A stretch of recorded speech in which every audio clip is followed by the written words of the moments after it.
सर्दियों में ना तकरीबन हर घर में ही मटर इस्तेमाल होते हैं। आज आपके साथ जो मैं रेसिपी शेयर करने लगी हूँ ना, आलू मटर की लजीज और क्रीमी आलू मटर की रेसिपी है। बहुत ही ज़बरदस्त बनेगी, ना ही ज़्यादा इसमें कोई मेहनत होगी, बहुत ही जल्दी से ये बन जाएगी और इंतहाई आसान मेथड से बनेगी। तो चलें जी, आज की रेसिपी करते हैं स्टार्ट। सबसे पहले अस्सलाम वालेकुम, कैसे हैं आप सब लोग? मैं उम्मीद करती हूँ आप सब बिल्कुल ठीक होंगे। अल्लाह पाक आपको खुश रखे, हर तरह की बीमारियों और परेशानियों से बचाए, आमीन सुम आमीन। तो चलें आज की रेसिपी करते हैं स्टार्ट। बिस्मिल्लाहिर्रहमानिर्रहीम। ये देखें जी, सबसे पहले मैंने पैन लिया, इसमें मैं हाफ कप के करीब ऑयल डालूंगी।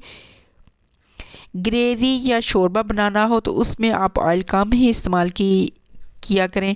और ये देखें जी, मेरे पास था एक मीडियम साइज़ का प्याज, वो मैंने इसके अंदर डाल दिया है चॉप करके। प्याज को मैंने सुरख नहीं करना, ज़्यादा डार्क ब्राउन नहीं करना, इसको मैंने नरम सा ही रखना है। जैसे ही प्याज नरम होगा तो अब इसके अंदर मैं हाफ घटी के करीब ये लहसुन डालूंगी और आधा इंच अदरक का ये टुकड़ा डालूंगी और इनको भी इसके साथ ही मैं ब्राउन करूंगी। बहुत ही आसानी से ये बनने वाली रेसिपी है। आप इसे दावतों में भी रख सकते हैं एज ए वेजिटेबल के तौर पर। बहुत ज़बरदस्त सी ये रेसिपी, क्रीमी से ये आलू मटर की रेसिपी है। और ये देखें जी, प्याज हो गए हैं लाइट ब्राउन।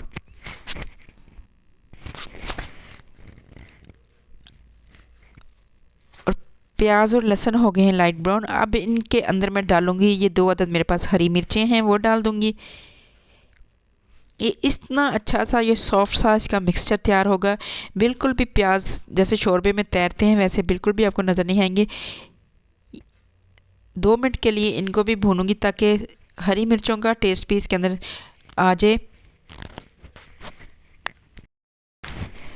और ये देखें जी, ये सारा कुछ अच्छे तरीके से हो गया है नरम। तो अब इनको मैं निकाल कर साइड पे रख दूंगी, ठंडा होने के लिए रख दूंगी। अब मैंने इन सबको निकाल दिया है और उसी ऑयल में ना मैं ये 2 अदद मीडियम साइज के मेरे पास आलू थे, वो डाल दूंगी। 2 मिनट के लिए इसको भी भूनूंगी ताकि आलूओं का बस थोड़ा सा कलर चेंज हो जाए। और यहाँ पर आलू का कलर चेंज हो गया तो अब मेरे पास यहाँ पे 2 अदद मीडियम साइज़ के टमाटर थे, उनकी मैंने प्योरी बना ली थी और उनको डाल दूंगी इसके अंदर।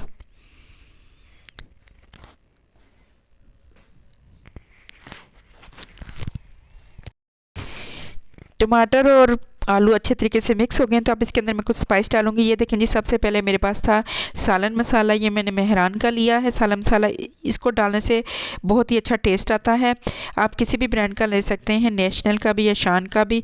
तो ये देखें जी, मैंने इसके अंदर डाल दिया है। अब मैं हाफ़ टी स्पून के करीब इसके अंदर डालूंगी ज़ीरा पाउडर। हाफ़ टी स्पून के करीब ही मैं इसके अंदर पिसा हुआ सूखा धनिया डालूंगी।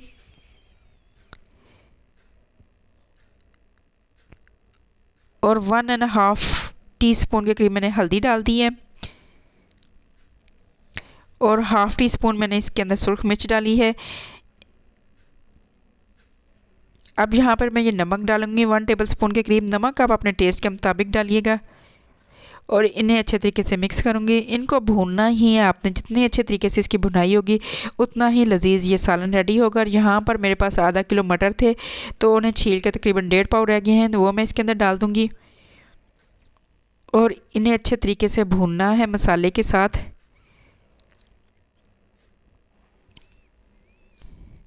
बहुत ही अच्छी खुशबू वाली लजीज सा ये क्रीमी सी करी आलू मटर की रेडी होगी, आप ज़रूर ट्राई कीजिएगा।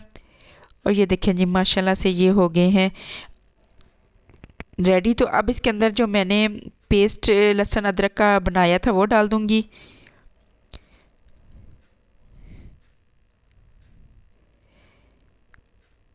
बस ऑयल ऊपर आने तक आपने इसकी भुनाई करनी है और बहुत ही अच्छी सी भुनाई करनी है। और यकीन माने बहुत ही अच्छी खुशबू आ रही थी इन सारे मसालों की और बहुत ही क्रीमी सा ये टेक्सचर तैयार होगा। ये देखें जी, हो गया है रेडी। तो अब इसके अंदर आपने पानी डालना है। आपने जितना पानी इस्तेमाल करना है, जितना शोरबा रखना है उतना ही आप पानी डालिएगा। मैंने रोटी के साथ लेना है तो मैं इसलिए इसको कम शोरबा बनाऊंगी। और इसे ढाँप के रख दूँगी 10 मिनट के लिए पकने के लिए, ताकि मटर और आलू अच्छे तरीके से गल जाएं।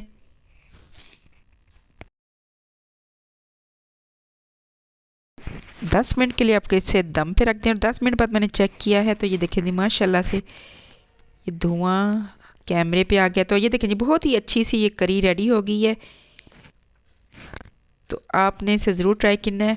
ये देखें जी बहुत ही मज़ेदार सा ये सालन रेडी हुआ है, करी रेडी हुई है। तो चले मैं आपको इसकी फाइनल लुक दिखाती हूँ।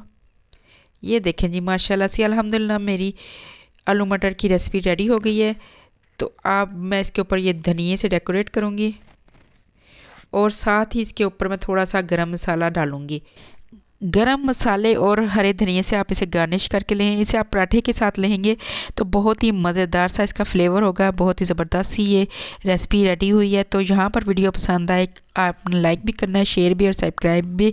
मैं आपको किसी नई रेसिपी के साथ मिलूँगी। अल्लाह हाफिज़, टेक केयर, दुआओं में याद रखिएगा।